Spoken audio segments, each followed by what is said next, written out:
બાળકોમાં વધતા રોગોને ધ્યાને લઈ રાજકોટ ખાતે મવડી વિસ્તારમાં બાળકોની ડિવાઇન હોસ્પિટલનું લોકાર્પણ 4 ફેબ્રુઆરી રવિવારના રોજ થવા જઈ રહ્યું છે.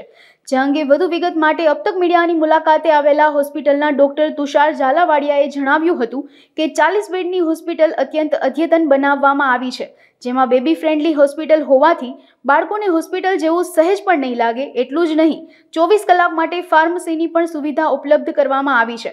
વધુમાં તેઓએ જણાવ્યું હતું કે હાલ બાળકોમાં તેમની જીવનશૈલી અને ખોરાકની જાગૃતતાના અભાવના પગલે બીમારી વધી છે.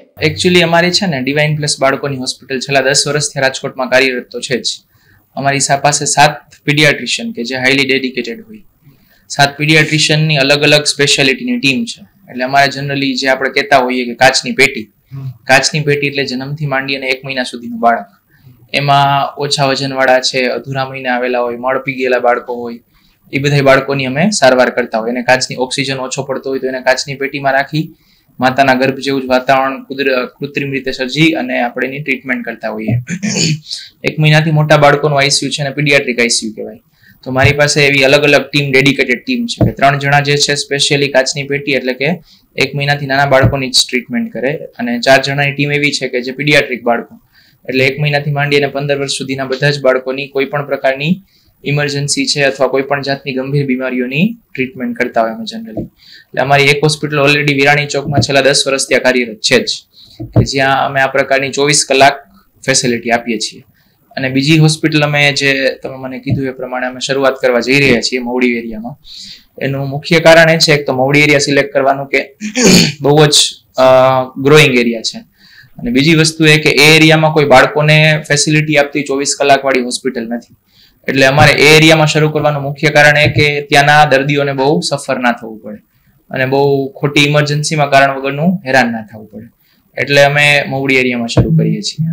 યસ, અમે બેઝિકલી હોસ્પિટલ તો બધા જ હોય, જનરલી એક નાનું ક્લિનિક હોય તો એ ટ્રીટમેન્ટ સારી જ કરતા હોય, પણ અમે એક એવો પ્રયત્ન કર્યો છે કે એક બેબી ફ્રેન્ડલી હોસ્પિટલ, કે બાળકને હોસ્પિટલમાં હોય તો એવું ના ફીલ થાય કે હોસ્પિટલમાં છે. એને એકદમ હોમલી એન્વાયરમેન્ટ વાળું જ, કે એકદમ ડેડિકેટેડ સ્ટાફ કે જેને અમે છેલ્લા ઘણા વર્ષો થયા ટ્રેનિંગ આપીએ છીએ. ખાસ તો અમારા માટે જે છે એ કમ્યુનિકેશન સ્કિલ વધારે ઇમ્પોર્ટન્ટ હોય. એટલે અમે અમારા સ્ટાફને પણ એ જ રીતના એકદમ વિનમ્રતાથી વ્યવસ્થિત રીતે વાત કરી અને દર્દીઓની બધી જ જરૂરિયાતો સંતોષાઈ જાય એ રીતના, પ્લસ એક નાનકડો પ્લે એરિયા કર્યો છે કે જ્યાં બીમાર દર્દી હોય તો એ એટલીસ્ટ થોડીક વાર ત્યાં પોતાનો ટાઈમ પાસ કરી શકે. અને એકદમ બેબી ફ્રેન્ડલી હોસ્પિટલ, કે એકદમ કલરફુલ ને સરસ મજાનું વાતાવરણ સર્જીને અમે હોસ્પિટલ બનાવવાનો પ્રયત્ન કર્યો છે. એ 40 બેડની હોસ્પિટલ છે કે જેમાં 15 બેડ કાચની પેટી, જે મેં તમને કીધું એ 15 થી 20 બેડની કાચની પેટી છે. 5 બેડનું બાળકોનું આઈસીયુ છે, મોટા બાળકોનું આઈસીયુ, અને 20 જેટલા રૂમ છે કે જેની અંદર special room, semi special room, એ ટાઈપના દર્દીઓને આપણે આવરી શકીએ. એની અંદર 24 કલાક ફાર્મસી એટલે કે દવાઓ ઉપલબ્ધ હશે, કોઈ પણ જાતના રિપોર્ટ 24 કલાકે કોઈ પણ જાતની ઇમરજન્સી ખર્ચ વગર ઉપલબ્ધ હશે, અને એક્સરે છે, સોનોગ્રાફી છે, આ બધી ફેસિલિટીઝ અવેલેબલ હોય. હા, યસ, સૌથી ઇમ્પોર્ટન્ટ કારણ છે એક તો લાઈફસ્ટાઈલ. જે ફાસ્ટ લાઈફસ્ટાઈલ છે એ બાળકને બીમાર પડવાનું સૌથી મુખ્ય કારણ છે. બરાબર, પહેલા આપણે એવું થતું કે 5મા 6ઠા વર્ષે આપણે સ્કૂલે જતા. અત્યારનું બાળક 2-2.5 હજી તો 1.5 વર્ષ, ક્યારેક અમારે 2.5 વર્ષનું બાળક સ્કૂલે જતું અમે એ જોતા હોઈએ. હજી 2.5 વર્ષના એટલા નાના બાળકને કોઈ જ જાતની ખ્યાલ નથી હોતો, એટલે પોતાની હાઇજીન જ મેન્ટેન ના કરી શકે. અને અમારા જે બાળકોમાં થતા મોસ્ટલી રોગો છે એ કમ્યુનિકેબલ હોય, કે એકબીજાના ઇન્ફેક્શનથી થાય. એક બાળક બીમાર હોય, એ સ્કૂલે જાય તો બીજા બાળકને કરે, બીજો ત્રીજાને કરે. બીજી વસ્તુ, બાળકોના અત્યારે ફૂડ એ ટાઈપના થઈ ગયા છે. તમે જો આ ફાસ્ટ ફૂડ છે, હેલ્ધી ફૂડ છે જ નહીં. અત્યારે માતા પિતાનો એક જ કન્સર્ન હોય કે સાહેબ મારું બાળક ખાતું નથી, એના બદલે તમે ઢોસો કે પીઝા આપી દો તો એ આખું ખાઈ જશે. રોટલી આખા દિવસની એકઈ નહીં ખાય. એટલે મોસ્ટ ઇમ્પોર્ટન્ટલી જે હાઇજેનિક લાઈફસ્ટાઈલ કહેવાય અને મોસ્ટ ઇમ્પોર્ટન્ટલી જે હાઇજેનિક ફૂડ છે એનો અત્યારે મુખ્યત્વે અભાવ છે.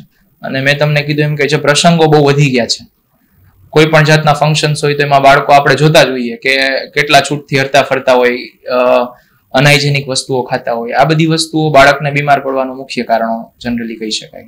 જનરલી બીપીનું કારણ છે એ ઘણી વખત કિડની રિલેટેડ કોઈ પણ ડિઝીઝ હોઈ શકે, ઘણી વખત કોઈ આનુવંશિક બીમારીઓ બાળકમાં આવી હોય, પણ મોસ્ટ કોમનલી અમે જોતા હોય કે કિડની રિલેટેડ બીમારીઓ બાળકોમાં ઘણી વધારે જોવા મળે છે, તો એના રિલેટેડ જ હોઈ શકે. સ્ટ્રોક ને એ બધી બીમારીઓ એવી છે કે થોડી રેર છે, બરાબર, પણ છે ખરા, અને એનું મુખ્યત્વે કારણ લોહીને અંદરના કોઈ પણ બીમારીઓ છે, જે અસામાન્ય બીમારીઓ કહી શકાય, એ વધારે જોવા મળે છે. યસ, અમારી હોસ્પિટલ જે રવિવારથી જે શરૂ કરવા જઈ રહ્યા છીએ જે ડિવાઇન પ્લસ બાળકોની હોસ્પિટલ છે, એ એક્ઝેક્ટ મવડી એરિયામાં જ આવેલી છે. મવડી એરિયામાં બાપા સીતારામ ચોક છે, તેની બાજુમાં હરિદર્શન સ્કૂલ છે. હરિદર્શન સ્કૂલ પાસે જ ત્યાં વન મવડી કરીને કોમ્પ્લેક્સ છે, એના સેકન્ડ ફ્લોર ઉપર આખી હોસ્પિટલ આવેલી છે.